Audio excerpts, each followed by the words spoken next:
Bismillahirrahmanirrahim. Alhamdulillahi rabbil alamin. Wa sallallahu wa sallam ala sayyidina Muhammadin asyrafil mursalin wa ala alihi wa sahabatihi at-tayyibin at-tahirin. Allahumma la sahla illa ma ja'altahu sahla wa anta taj'alul hazna idza syi'ta sahla. Allahumma 'allimna ma yanfa'una wanfa'na bima 'allamtana wa zidna 'ilma ya rabbal alamin. Allahumma arzuqna al-ikhlasa fin niyyati wal qawli wal 'amal lillahi ta'ala. Bismillah. Qala al-muallif rahimahullah, qala al-imam Ahmadur Rifa'i radhiyallahu anhu, sunu aqaidakum minat tamassuki bi zahiri ma tashabaha minal kitabi was sunnati fa inna dzalika min usulil kufri. Jagalah akidah kalian dari berpegang teguh terhadap ayat-ayat dan hadis-hadis mutasyabihat, karena itu merupakan pangkal atau pokok dari kekufuran. Asyarhu hadzal Imam Ar-Rifa'i.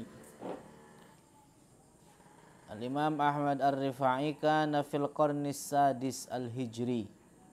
Beliau hidup di abad ke-6 Hijriyah. Satu zaman dengan Syekh Abdul Qadir Al-Jilani. Jadi beliau berdua adalah di antara penggagas thariqah tertua. Thariqah tertua yaitu thariqah Ar-Rifa'iyah dengan thariqah Al-Qadiriyah. Wa kana muhaddisan, dan beliau adalah seorang muhaddis. Beliau adalah seorang ahli hadis. Mufassiron, seorang ahli tafsir. Asy'ariyan, seorang Asy'ari, pengikut Al-Imam Abul Hasan Al-Asy'ari, Imam Ahlus Sunnati wal Jamaah. Syafi'iyan, secara fikih mengikuti mazhab Asy-Syafi'i, Al-Imam Muhammad bin Idris Asy-Syafi'i. Afdalu, beliau Al-Imam Ahmad Ar-Rifa'i adalah orang yang mulia, orang yang agung. Wa a'lamu, dan orang yang paling alim, ahli zamanihi, di zamannya. Beliau di antara orang yang paling alim di zamannya. Wa kana syadidul hirsi ala tanzihillahi tabaraka wa ta'ala. Beliau sangat perhatian terhadap permasalahan tanzih, mensucikan Allah dari menyerupai segala sesuatu dari makhluknya. Beliau memiliki perhatian, makanya banyak dari para pengikutnya yang ikut juga memiliki perhatian yang hebat, yang besar terhadap akidah, terhadap tauhid, mensucikan Allah dari menyerupai segala sesuatu dengan makhluknya. Wa min jumlati ma qala fi dzalika hadhil ibarah, dan di antara bentuk apa yang dikatakan beliau di dalam permasalahan tanzih, di dalam permasalahan tauhid, mutiara-mutiara indah di dalam ilmu akidah. Perkataan beliau apa? Ini, sunu aqaidakum minat tamassuki bi zahiri ma tashabaha minal kitabi was sunnah fa inna dzalika min usulil kufri. Zakara dzalika fi kitabihil Burhanul Muayyad. Al-Imam Ahmad Ar-Rifai menyebutkan perkataan ini di dalam kitab beliau Al-Burhan Al-Muayyad. Kitab yang luar biasa indah. Al-Burhanul Muayyad. Wa ma'na hadhil ibarah, dan makna dari perkataan beliau, annalladzi, bahwa orang yang ya'khudhu bizahiri ba'dil ayati, orang yang mengambil zahir sebagian ayat-ayat, wal ahadisi, dan sebagian hadis-hadis, allati tuhimu, yang memberikan prasangka, annallaha jismun, bahwa Allah jism, berupa benda, mustaqirrun, yang bertempat, fi jihatil arsy, di arah arsy. Orang yang berpegang teguh dengan ayat atau hadis yang memberikan prasangka bahwa Allah bertempat di atas arsy, au annahu fi jihatil ardi, atau berada di arah bawah, arah bumi, au anna lahu a'dha, atau memberikan prasangka bahwa Allah memiliki anggota badan,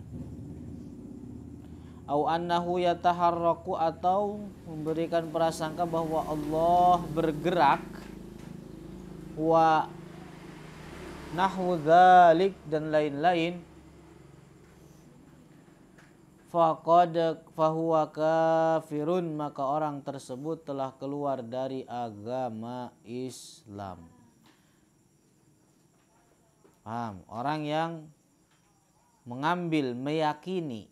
Jadi orang yang meyakini ayat-ayat atau hadis-hadis yang secara zahirnya seperti yang tadi telah dijelaskan, maka orang tersebut telah keluar dari agama Islam. Orang yang membaca ayat, misalkan yadullahi fawqa aidihim, kemudian dia meyakini bahwa Allah punya tangan dengan makna anggota badan, maka orang tersebut telah batal keislamannya, telah keluar dari agama Islam. Orang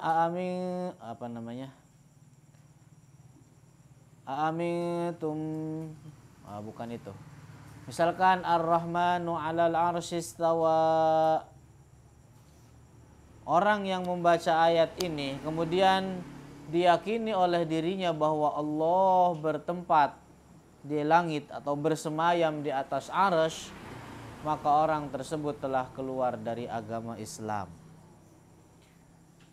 Misalkan orang yang membaca hadis, membaca ayat lagi, fa ainama tuwallu fasamma wajhullah, hingga akhirnya dia meyakini bahwa Allah memiliki wajah dengan makna anggota badan ini, maka dia telah keluar dari agama Islam. Paham? Makanya itulah disebutnya dengan fa inna dzalika min usulil kufri. Karena memegang teguh, meyakini zahir ayat atau hadis mutasyabihat, maka itu adalah merupakan pokok pangkal dari kekufuran. Kalladzi yufassirul ayata, contohnya seperti orang yang menafsirkan ayat atau orang membaca lalu memahami ayat tersebut sekarepe dhewe. Ar-Rahmanu 'alal 'arsy istawa, memahami ayat ini bil julusi, dengan duduk, fahuwa kafirun, maka orang tersebut telah keluar dari agama Islam. Paham? Kenapa? Karena apa yang dia yakini itu bertentangan dengan dua kalimat syahadat.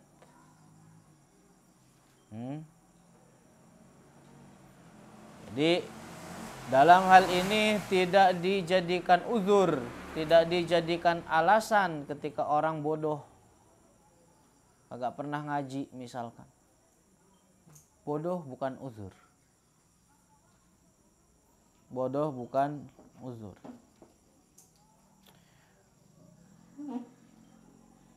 Wa hadza syatmun lillah, dan ini adalah merupakan cacian bagi Allah. Jadi ketika seseorang menisbatkan sifat duduk terhadap Allah, orang yang menisbatkan sifat bersemayam bagi Allah, maka pada hakikatnya orang tersebut telah mencaci maki Allah dan bukan bagian dari orang Islam. Li'annal julusa min sifatil malaikati wal jinni wal bashari wal kilab. Oleh karena duduk itu adalah merupakan sifat-sifat atau sifat di antara sifat-sifat para malaikat. Malaikat disifati dengan duduk. Wal jin juga jin. Wal bashar manusia. Wal kilab dan anjing. Anjing disifati dengan duduk. Wal khanazir dan babi. Wal qurudi dan kera. Itu semua disifati dengan duduk. Maka orang yang menisbatkan duduk berarti pada hakikatnya orang tersebut telah mencaci terhadap Allah.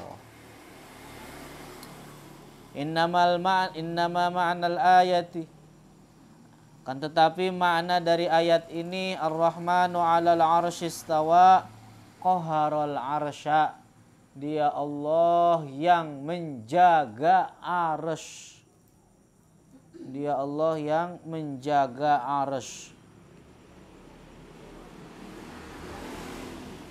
Dia Allah yang menjaga arsy. Arsy adalah makhluk Allah yang paling besar, makhluk Allah terbesar dari segi bentuk dan ukuran. Kalau seandainya makhluk yang terbesar aja Allah jaga, Allah tundukkan, lantas bagaimana dengan sesuatu yang ada lebih kecil dari itu?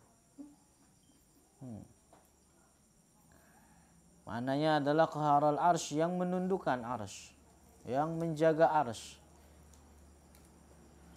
Wa hadza yaliqu billah, dan makna qahara di dalam menafsirkan istawa itu yaliqu billah, layak bagi keagungan Allah.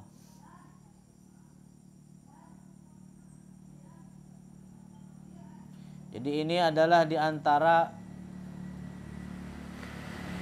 salah satu dua metode yang ditetapkan oleh para ulama di dalam memahami ayat mutasyabihat. Jadi ada takwil, yang pertama takwil ijmali dengan menetapkan apa yang ada di dalam Al-Quran. Istawa menurut takwil ijmali adalah bila kaif, bukan sifat makhluk. Istawa yaliqu billah, bila kaif bukan sifat makhluk. Yang kedua adalah dengan menentukan makna yang layak bagi keagungan Allah.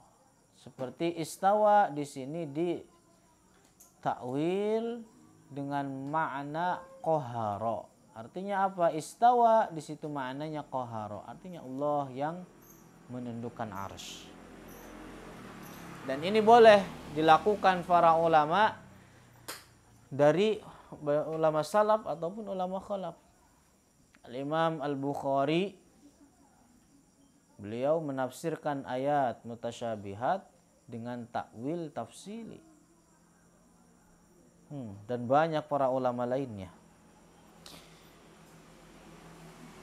Wa hadza yaliqu billah, dan ini layak bagi Allah. Li'anna Allah samma nafsahu, oleh karena Allah di antara namanya adalah sebagaimana dijelaskan di dalam Al-Qur'an, Allahul Wahidul Qahhar.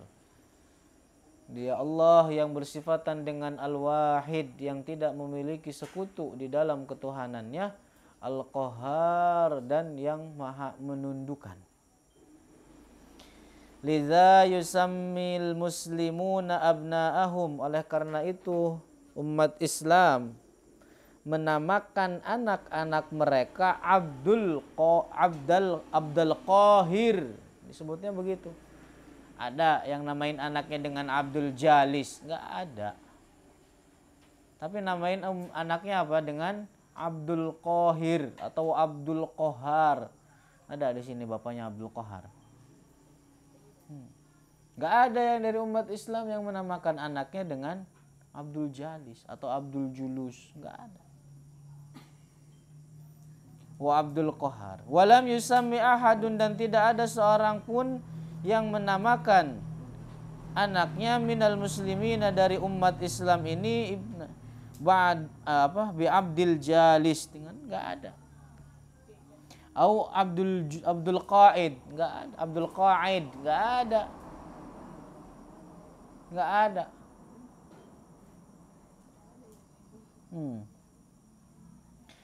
Hatta walau qala innahu yuhadzil arsy.